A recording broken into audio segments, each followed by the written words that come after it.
장애인 문화복지신문 제480호 제8면 기사입니다. 평생학습도시 부천, 장애인 평생교육 지원사업으로 코딩교육 실시. 부천시 장애인 종합복지관, 관장 이효민, 은 장애인의 평생학습 기회를 넓히기 위해 경기도와 부천시가 지원하는 2025년 장애인 평생교육 프로그램으로 발달장애인을 위한 코딩 교육을 운영하고 있다. 3월에 시작된 본 프로그램은 성인 발달장애인의 문제 해결 능력 향상을 위한 코딩 교육으로 블록 코딩을 활용해 컴퓨팅 사고를 익히고 문제 발생 시 해결 방법을 찾아가는 교육 과정으로 총 8개월간 진행된다. 현재 총 12명의 성인 발달장애인이 수업에 참여하고 있고 6개월 동안 기본 과정을 학습하게 된다. 이후에는 학습 모임의 형태로 심화 과정이 추가로 진행될 예정이다. 부천시 장애인 종합복지관은 이번 교육을 통해 성인 발달장애인이 더욱 효과적으로 디지털 기술을 습득하고 사회적 자립 능력을 키울 수 있도록 적극 지원할 계획이다. 부천 오정도서관, 장애인 독서문화 프로그램 지원 공모사업 선정. 부천시는 오정도서관이 국립장애인도서관이 주관하는 2025년 장애인 독서문화 프로그램 지원사업 공모에 선정됐다고 22일 밝혔다. 이번 사업은 문화 취약계층인 장애인에게 양질의 독서 경험을 제공하고 정보 격차를 해소해 문화 향유 기회를 확대하기 위해 국립장애인도서관이 추진하는 공모 사업이다. 올해 공모는 전국 공공도서관, 장애인도서관, 특수학교를 대상으로 시각, 청각, 발달, 지체 등 4개 장애 유형별 참여기관을 모집해 총 140곳이 선정됐으며 부천에서는 오정도서관이 발달장애 분야 운영기관으로 사업에 선정됐다. 오정도서관은 수주고등학교 특수학급과 협력해 발달장애 청소년을 대상으로 도서관 이용 교육, 그림책 읽기, 독후활동 등 장애 특성에 맞춘 맞춤형 문화체험 프로그램을 운영한다. 이번 프로그램은 7월부터 10월까지 총 11회에 걸쳐 운영되며 도서관 이용 교육, 그림책 독서 치유, 책놀이, 무릉도 원수목원 탐방, 작가와의 만남 등 다양한 활동을 통해 장애 청소년의 자존감 향상과 정서 안정을 도울 계획이다.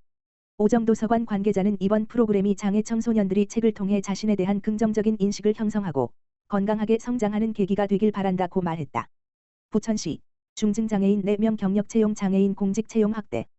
부천시는 장애인의 공직 진출 기회를 확대하기 위해 중증장애인 4명을 경력 경쟁 임용 시험을 통해 채용할 예정이라고 27일 밝혔다. 이번 채용은 공직 내 다양성과 포용성을 강화하고 장애인의 사회 참여 기회를 넓히기 위한 방안의 일환이다. 부천시는 2024년부터 일반직 공무원 채용 외에도 임기제 공무원을 장애인 별도 전형으로 6명을 채용한 바 있으며 이번 경력 경쟁 임용 시험은 중증장애인만을 대상으로 처음 시행된다. 채용 직급은 일반 임기제 9급으로 행정, 사회복지, 세무, 전산 등 4개 분야에서 각 1명씩 모집한다. 채용 공고는 부천시 홈페이지 내 부천 소식 채용 정보 부천시 채용 공고 게시판에서 확인할 수 있다. 원서 접수는 6월 2일부터 6월 4일까지 총 3일간 진행되며 접수된 지원서를 바탕으로 서류 전형과 면접 시험을 거쳐 최종 합격자를 선발할 예정이다. 서류 전형에서는 지원자의 직무 관련 경력, 자격증 등 전문성을 중점적으로 평가하며 면접 시험에서는 공직 가치관, 직무 이해도 등 실무 수행 역량을 종합적으로 평가한다. 부천시 관계자는 앞으로도 장애인의 역량이 행정 전반에서 충분히 발휘될 수 있도록 채용 기회를 지속적으로 넓혀가겠다며 임용 이후에도 장애인 공무원이 소외되지 않고 안정적으로 근무할 수 있도록 세심한 관심과 지원을 아끼지 않겠다고 말했다. 시흥시, 장애인 건강 증진 위한 지역사회재활협의체 회의 진행.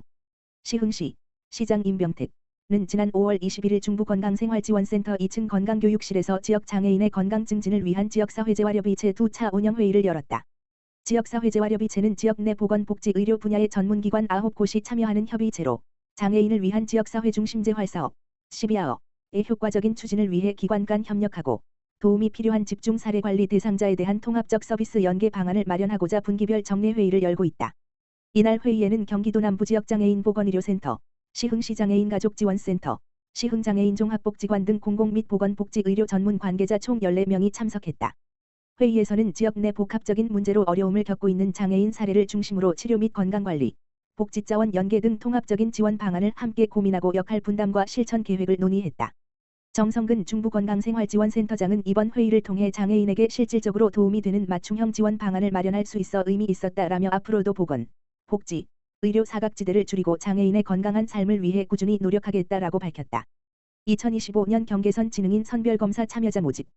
시흥시, 시장 임병택는 경계선 지능인을 위한 평생교육 지원 사업인 시흥 느린다움 평생학교를 운영하고 선별검사 참여자를 모집한다. 이번 사업은 조기 진단이 필요한 경계선 지능인을 대상으로 웩슬러 지능검사, 무료를 지원하고 검사 결과에 따라 선정 대상자에게 평생학습 프로그램을 제공할 예정이다. 경계선 지능인은 지능지수, IQ, 71 물결표 사인 84 범위에 해당하며 지적장애로 분류되지는 않지만 학습이나 사회 적응에 어려움을 겪는 경우가 많아 조기 진단과 지속적인 지원이 필요한 대상이다. 선별검사 신청 기간은 5월 26일부터 6월 18일까지이며 모집 인원은 총 20명이다. 초등학생부터 성인까지의 경계선 지능인 또는 의심자로 지능검사를 받은 적이 없거나 검사 후 3년 이상 경과한 경우에 신청할 수 있다. 시흥시 관내 거주자이면서 13세 이상, 사회적 배려 대상자, 소득 기준을 우선 선발한다. 선별검사 참여를 희망하는 시민은 각급 학교, 복지기관 등에서 추천서를 발급받아 신청하여야 하며 우선 선발 대상자는 관련 증빙 서류를 첨부해야 한다. 시는 지난해 해당 사업을 통해 31명에게 선별검사를 실시하고 7개의 강좌에 60명이 참여하는 평생학습 프로그램을 운영했으며 이와 함께 공감 워크숍, 학부모 자조 모임, 가족 한마음 축제 등을 함께 진행해 긍정적인 반응을 얻은 바 있다. 올해는 시흥지역사회교육협의회, 북부권과 달빛 포구마을학교, 남부권에서 사업을 운영하며 총 4개 평생학습 강좌와 함께 자조 모임, 부모 워크숍 등 가족 지원 프로그램도 운영할 예정이다. 대진식자재마트, 장애인 거주시설에 온정 담은 라면 후원. 시흥시, 시장 임병택 에 있는 대진식자재마트가 지난 5월 21일 시청을 방문해 관내 장애인 거주시설의 입소자를 위해 사용해 달라며 라면 100번지 상자를 기부했다. 후원품은 관내 장애인 거주시설인 벽진원, 비전하우스, 평안위집 등 3곳에 전달될 예정이다. 대진식자재마트는 2021년 5월 개업 이후부터 어려운 이웃을 위해 꾸준히 후원 물품을 기증하며 지역사회 나눔 문화 확산에 힘써오고 있다. 김대길 대진식자재마트 대표는 지역 경제가 많은 어려움을 겪고 있지만 장애인 거주시설 입소자들에게 작게나마 도움이 되기를 바라는 마음에서 기부하게 됐다라고 말했다. 장애인 거주시설 3곳의 시설장들은 장애인들에게 관심 가져주시고 입소자들을 위해 따뜻한 지원을 해주셔서 감사드린다라고 말했다. 심윤식 복지국장은 후원해주신 물품은 장애인 거주시설에 잘 전달하고 시흥시가 장애공감도시로서 따뜻한 마음을 발판 삼아 장애인들이 더 좋은 환경에서 지낼 수 있도록 거주시설을 개선하는 데 노력하겠다라며 감사의 마음을 전했다.